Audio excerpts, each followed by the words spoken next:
zarazamutse n'imbaraga z'umurengera ziragenda zikora no kuri Elizabeth ziramuhishurira mbese ibi nabikesha iki ko nyina w'umwami wanjye angendereye no kuvuga ngo yahise ahishurirwa abona umwana uri mu nda ya Mariya yego ari umwami kandi ataravuka. Dushima Imana n'ubundi idushoboje kuboneka muri turi kumwe muri studio za Excellence TV witwa Pst Olivier. Pst Olivier umeze neza? Ndashima Imana.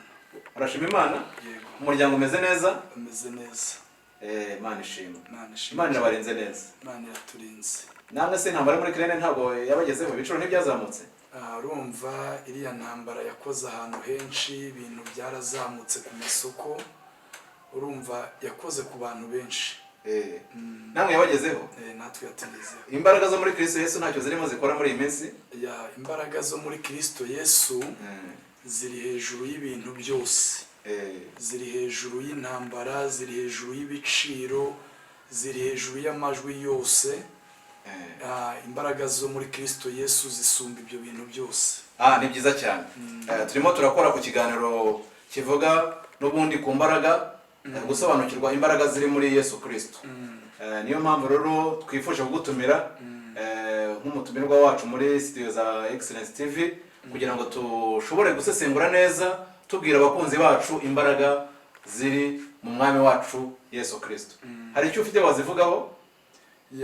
Murakoze cyane, dushima Imana no ku bwanyu kuba mwatugira icyizere mukadutumira. Imbaraga zo muri Kristo Yesu tutari twazivugaho, reka tubanze dusenge. Dusenge Imana noneho dutangire ikiganiro cyacu dusesengura twinjira neza mu mbaraga gusobanukirwa imbaraga ziri muri Yesu Kristo. Amen. Karibu gusenga. Mana yacu, Mana nziza, turagushimiye, tuguhaye icyubahiro kubw'uburinzi bwawe bukomeye, tuguhaye icyubahiro kubw'uyu mwanya mwiza uduhaye wo kuvuga ibyawe. Hari abantu benshi bategereje kumva ijambo ryawe, bategereje kumva imbaraga ziri muri Kristo Yesu. Rero reka tukubere ibikoresho, nawe ubwawe wikorere nk'Imana. Dusenze twizeye mu izina rya Yesu. Amen. Harakoze cyane pastor kudusengera. N'ubundi turaza kugendera ku magambo yanditse muri Luka igice cya mbere umurongo wa 41 kugeza kuri 43. Niyo nifuza ko pastor yatuyoboramo yadusomera noneho tugashobora kuza kusesengura neza n'ubundi imbaraga ze muri Yesu Kristo. Nkuko ubushize mu kiganiro cy'ubushize twari twakoranye n'umushumba wacu umutumirwa Pastor Claude, turakomerezaho n'ubundi kugira ngo dushobore gusobanukirwa neza imbaraga ziri muri Yesu Kristo. Karibu gusoma ijambo ry'Imana Pastor. Murakoze cyane, reka dusome ijambo ry'Imana. Turasanga mu butumwa bwiza uko bwanditswe na Luka igice cya mbere umurongo wa 41. Haravuze ngo maze Elizabeth yumvise indamutso ya Mariya, umwana asimbagurikira mu nda ye. Elizabeth yuzuzwa umwuka wera, avuga n'ijwi rirenga ati, mu bagore urahirwa, n'imbuto yo mu nda yawe irahirwa. Amen. Asante sana Pastor Olivier. Ahangaha cyane kuri 42 aho Elizabeth yabwiye Mariya ngo aravuga ijwi rirenga ati, mu bagore urahirwa, n'imbuto yo mu nda yawe irahirwa. Kubera iki? Yahise akimusuhuza akimuramutsa, yahise amubwira ngo mu bagore urahirwa, n'imbuto yo mu nda yawe irahirwa. Tutarajya ku murongo wa 3 kuko umurongo wa 3 turabisobanura neza.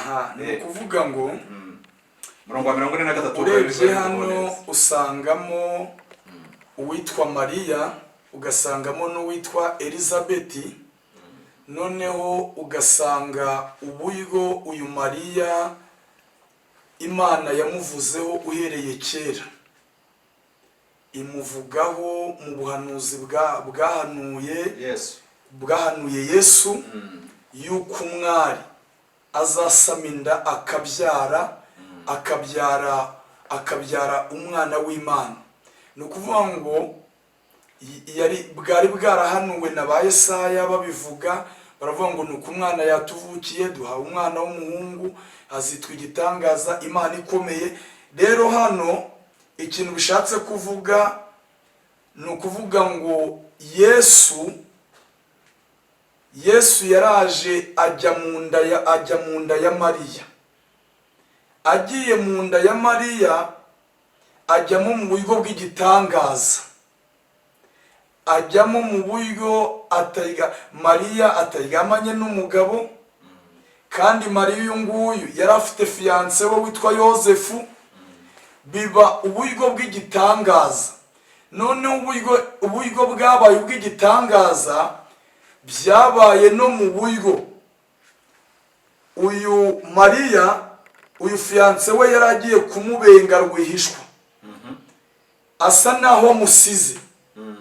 Ariko uyu Mariya ntiyakurikirana fiyanse we Yosefu ngo amubwire ngo garuka, kuko uyu mwana yari aturutse ku Mana. Imana yohereza marayika ajya gusanga Yosefu. Ntabwo Mariya ari we wahindukiriye ngo ajye kwinginga Yosefu ngo amubwire ngo amusobanurire iby'iyo nda. Ahubwo uwo mwana yari umwana udasanzwe, yari umwana wavuzweho. Noneho uburyo yajemo mu buryo bw'igitangaza, aho yaturutse bajya no kumusobanura, bajya kuri Yosefu. Imana yohereza marayika, aragenda ajya kuri Yosefu, aramubwira ngo Yosefu, nubwo wari ubivuyemo, wibivamo, witinya kurambagiza, witinya gutwara uriya mukobwa, iriya nda ntabwo ari y'undi muntu bahuye, ahubwo ni iy'Umwuka Wera. Bivuze ngo Yosefu we yumvaga hari yarahuye n'undi musore, kandi urumva nawe urambagiza umukobwa ukamubona n'inda mutarigeze muryamana, urumva ni ikibazo gikomeye. Sinzi kuntu nawe ubyumva, urumva ni ikibazo gikomeye. Yosefu rero yari yigiriye inama yo kumubenga rwihishwa ngo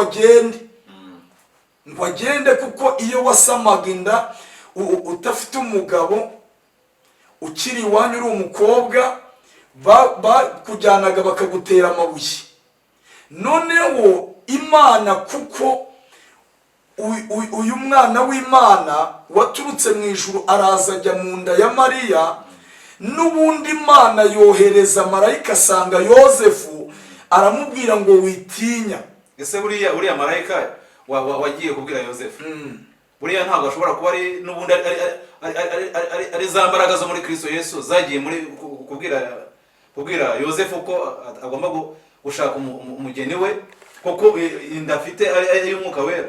Aha, ni ukuvuga ngo izo mbaraga ni imbaraga ziri. Ni marayika nka Gabriel n'ubundi, cyangwa ni nka Yesu n'ubundi wagiye mu ijuru. Imana igira abamarayika, hari abamarayika bashinzwe intambara, hari abamarayika bashinzwe kohereza ubutumwa, hari abamarayika bashinzwe imirimo itandukanye tutavaho kubera umwanya.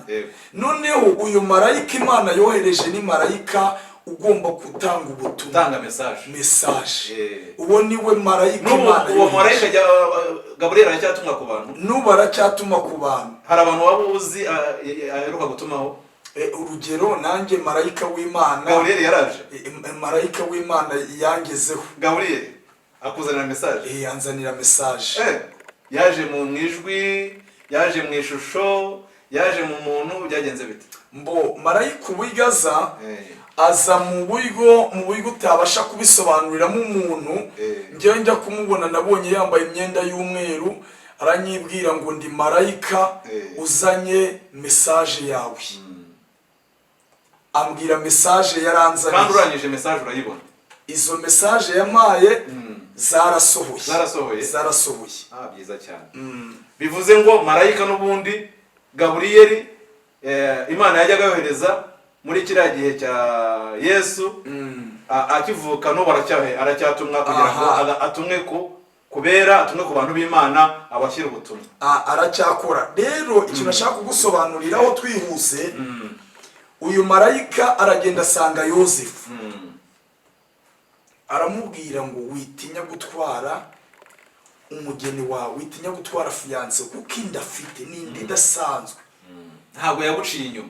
Ntabwo yaguciye inyuma, ninda idasanzwe, ninda y'umwuka wera.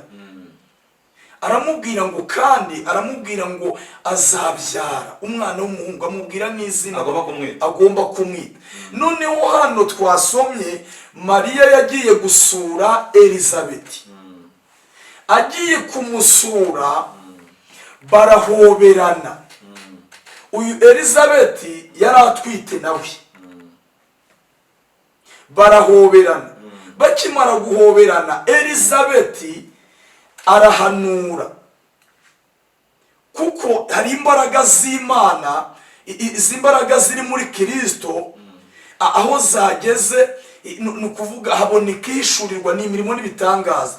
Arahanura, aramubwira ngo urahirwa Mariya, wowe urahirwa, kuko inda ufite nta wundi muntu uyifite, nta n'uwigeze ayigira, nta n'undi muntu uzayigira. Urahirwa kuko inda yawe ninda y'umwuka wera. Aramubwira, barahoberana, amuhereza message. Izo ni za mbaraga z'Imana. Nukuvuga ngo Yesu yatangiye atangira kugaragara. Uyu Elizabeth aramubona, aramuhanura.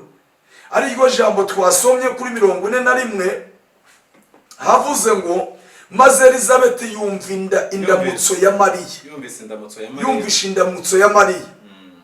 Umwana asimbagurikira mu nda ye. Elizabeth yuzuzwa umwuka wera. Uriya umwuka wera Elizabeth yujujwe. Hari ahantu umuntu ashobora guhuriza n'imbaraga z'umwana Mariya yari atwite, ari we Yesu. Nukuvuga ngo imbaraga z'umwuka wera Elizabeth yahawe yujujwe kubera ko Mariya aje agahita yuzuzwa imbaraga z'umwuka wera. Hari ahantu umuntu ashobora kuzihuriza n'imbaraga ziri muri Kristo. Yesu ari uruhinja, ari mu nda ya mama we. Nukuvuga ngo izi mbaraga ziri mu nda ya Mariya, izi mbaraga z'umwuka wera, iyo usomye muri Yohana ibice 4 haravuga ngo tujye dusengera Imana mu kuri no mu mwuka, kuko Imana ari umwuka wera. Nukuvuga ngo izi mbaraga zari ziri muri Mariya zarazamutse n'imbaraga z'umurengera, ziragenda zikora no kuri Elizabeth, ziramuhishurira. Kuko Elizabeth ubwe ntabwo ari kubasha kumenya Mariya ikintu kiri mu nda ye. Ni gute yahise abona? Nko kuri 43 baravuga ngo avuga ijwi rirenga ati, mu bagore urahirwa. Ni gute yahise ahishurirwa akabona ko mu bagore bose Mariya hirwa. Muri ako kanya aravuga ngo mu bagore bose urahirwa, kuko mbese ibi nabikesha iki? Kuri 43 mbese ibi nabikesha iki ko nyina w'umwami wanjye angendereye? Ni ukuvuga ngo yahise ahishurirwa, abona umwana uri mu nda ya Mariya ari umwami, kandi ataravuka, akiri urusoro. Aravuga ati, nyina w'umwami wanjye arangendereye. Ntabwo yahise abona imbaraga ziri muri Yesu Kristo zimuzamura, zimugira ubwami, zimuha intebe y'ubwami. Yego. Urumva Mariya cyangwa Elizabeth yahise yerekwa Yesu amaze gutsinda urupfu na Satani, asubiye mu ijuru, Imana imuhaye ubwami. Yego. Muri ako kanya nibyo izi mbaraga Mariya Elizabeth yahise azihishurirwa, abona Yesu yahawe intebe y'ubwami, amaze gutsinda isi, amaze gutsinda Satani, amaze gutsinda kuzimu, abona neza ageze mu ijuru, amaze gufungurira abera bya bintu byose, amaze kubikora. Yego. Byose arabikurura ku musaraba, arabikurura mu kubabazwa, abona neza anesheje, abona yicaye ku ntebe y'ubwami. Yego. Nawe niko ubibona? Izi mbaraga aho Yesu, urumva Yesu uri mu nda ya Mariya, yaramubwiye ngo urahirwa mu bandi bagore. Nukuvuga ngo aho Yesu ari habihishurirwa, haba umucyo. Kanone keza cyane. Nukuvuga ngo aho Yesu yageze, aho Yesu ageze habihishurirwa. nukuvuga ngo yahise amumenya aramubwira ngo urahirwa wowe Mariya, uri umuntu udasanzwe. Ubundi iyo umuntu akubwiye ngo urahirwa aba ashatse kukubwira ngo uri umuntu udasanzwe mu bandi bagore, nta muntu byigeze bibaho. ngo arahirwa ngo n'imbuto yo mu nda ye irahirwa, kandi urahirwa wowe n'imbuto yo mu nda yawe irahirwa. Kuko uzava muri we n'umwami, n'umwami nubwo ari muri wowe. Ni ukuvuga ngo impamvu avuga ngo arahirwa, Yesu niwe wabyawe na Mariya, ariko kwa kundi umubyeyi batandukanya umwana n'umubyeyi, nta byigeze bikoreka kuri Yesu. Yesu urabizi neza, iyo nsomye ibitabo niko bimbwira. Yesu niwe mubyeyi, Yesu niwe mwana wenyine wavutse utabona aho yigeze yonka mama we. Nta hantu na hamwe wasoma Bibiliya wagaragaza ahantu Yesu yigeze yonka. burasa ntabwo yigeze yonka nk'izindi mpinja, nta hantu Bibiliya bivuga, ariko birashoboka ko ashobora kuba yaronse, ntabwo tubizi. Ariko ntabwo ni ukuvuga ngo uko byagenda kose ntabwo yakura atonze, buriya baranamuhekaga no mu mugongo. Ni ukuvuga ngo Yesu usomye muri Yohana igice cya 1 havuga ngo mbere na mbere hariho jambo, kandi jambo yahoranye n'Imana, kandi yari Imana. Ariko jambo yigize umuntu, amaze kwigira umuntu araza avukira muri Mariya, kugira ngo nubwo tutarahagera tuzahagera. Yego, misiyo ya Yesu yari ukuvuga ngo ni jambo wigize umuntu kugira ngo acungure umuntu. Biba ngombwa ko ahinduka umuntu, avukira mu mugore. Arangije baramwonsa, baramuheka, baramugaburira. Ariko kugira ngo azagere gute, azageze kuri ya myaka abayuda bategekaga 30 yo kugira ngo akore message yayisohoze neza. Ariko ntabwo turahagera, tuzahagera. Turacyari kuvuga ku mbaraga ziri muri Yesu Kristo, akiri uruhinja, akiri uruhinja. Aho tuzahagera tuhasesengure n'abatumirwa bandi batandukanye, namwe muzagenda mugaruka mudufasha kugira ngo dusobanukirwe neza imbaraga zo muri Yesu Kristo. Ndumva rero turimo twegera umusozo, wagerageza gukora summary cyangwa ugakora resume y'ukuntu imbaraga ziri muri Kristo Yesu zakoze hagati ya Elizabeth, hagati ya Mariya, kugira ngo tuze gufasha neza abantu bakurikirana Excellence TV basobanukirwe neza izi mbaraga zikorera mu ruhinja zitandukanye n'izindi mpinja. Imbaraga zituma umuntu ashobora guhanura, imbaraga zituma umuntu ashobora gutanga ubutumwa agahita ahanurira umuntu bahuye ako kanya. Turagira ngo ukore mu magambo makeya, noneho tuze kugera ku musozo dushimira abantu bakurikira Excellence TV. Murakoze cyane. Mu bintu namuvugaho mu magambo make, yasamwe mu buryo butangaje, avuka mu buryo butangaje, kuko nta hantu na hamwe Bibiliya igaragaza ko, nanjye ndi umubyeyi ndabizi, iyo umwana avutse bamutandukanya na mama we. Nta hantu na hamwe Bibiliya ivuga ko bamutandukanyije, bahita bamugaragaza, duhita dusoma ari mu kiraro. nta hantu na hamwe Bibiliya ivuga yuko mama we yamwongeje. Njyewe uko nasomye Bibiliya, nta hantu nigeze mbona Yesu yigeze yonka. Rero uburyo yasamwemo, uburyo yavutsemo, yaravutse ariho umwami witwa Herode, ari umwami abura amahoro. Abana bose babigenderamo ashakishwa abura amahoro. Nukuvuga ngo ntasanga, afite imbaraga z'umurengera, afite imbaraga zitandukanye.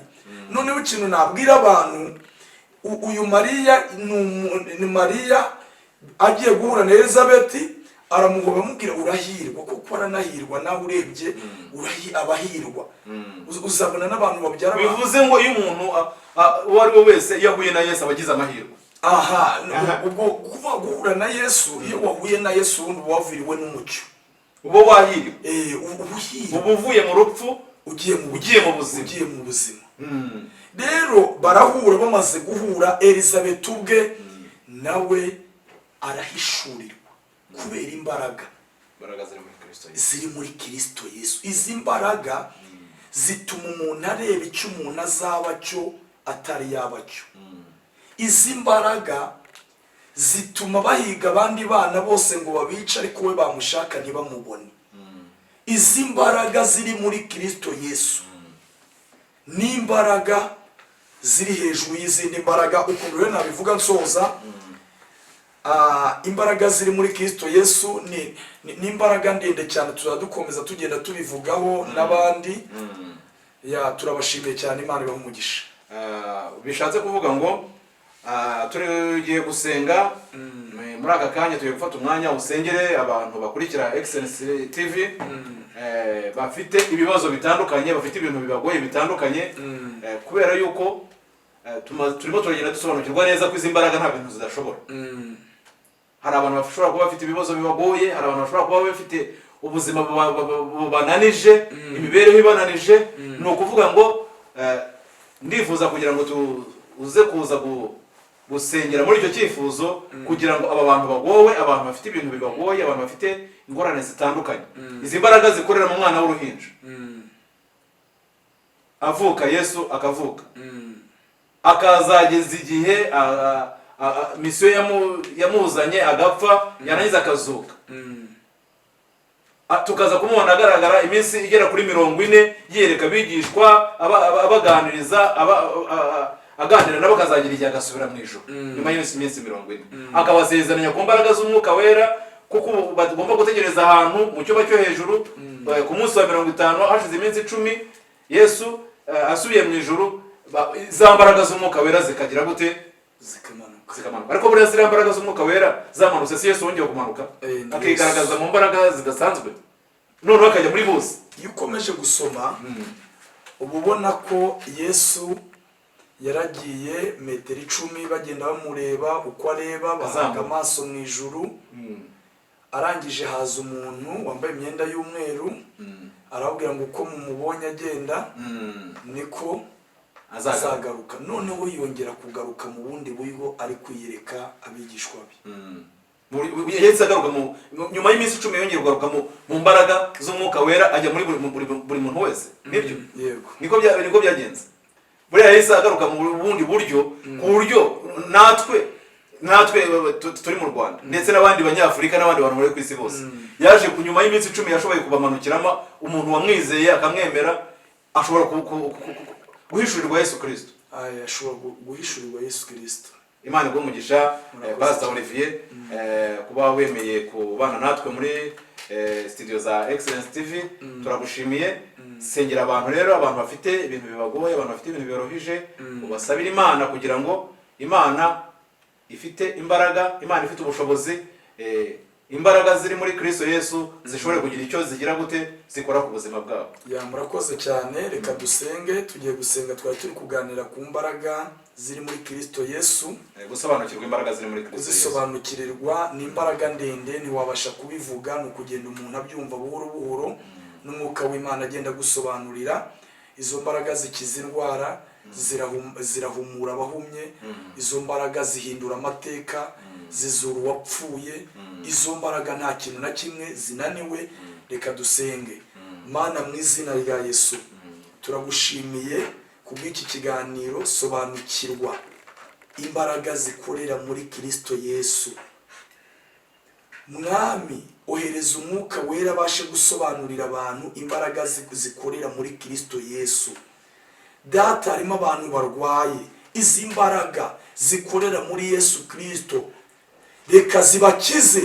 Hari abarwaye indwara zitandukanye, hari abarwaye za kanseri, hari abarwaye imigongo, hari abarwaye amaguru, hari ababuze urubyaro, hari abashomeri. data turategetse izi mbaraga za Yesu zihindura amateka ku bantu ba. Reka izi mbaraga zikiza abarwayi, izi mbaraga zihindura amateka ku bantu bawe. Reka izi mbaraga buri umwe wese uzakurikira iki kiganiro, reka izi mbaraga zima, reka izi mbaraga zima zizabashe gukora. Izi mbaraga za Yesu Kristo, izi mbaraga zigende zikora imirimo n'ibitanga, zigende zihindure byinshi, zihindura amateka menshi. Tuzumva abantu bahamagara batubwira ngo za mbaraga zikorera muri Yesu Kristo zakoze imirimo n'ibitangaza. Urakoze Yesu, turagushimiye, ubasha gukora ibirenze ibyo tugusaba n'ibyo dutekereza, ushingiye ku mbaraga zawe nyinshi zidukoreramo, mu izina ryawe Yesu, amen. Murakoze mutumirwa wacu Olivier, Pst Olivier, Imana umugisha kubana natwe muri studio za Excellence TV. Twagusabaga niba ushobora gutanga nimero zawe ku bantu badukurikiye, wazakenera ko wamusengera, wamufasha mu gusenga, wagira icyifuzo runaka, tuzikura umukozi w'Imana mu buryo butandukanye, watanga nimero kugira ngo uzafashe abantu b'Imana bazakenera ko ubafasha. Murakoze cyane. Nimero zanjye ni 078 4 6 2 8 1 5 4. Subiramo nanone kugira ngo bazashobore kugira neza. 078 4 6 2 8 1 5 4. Prophète Olivier, Imana ibahe umugisha. Shalom.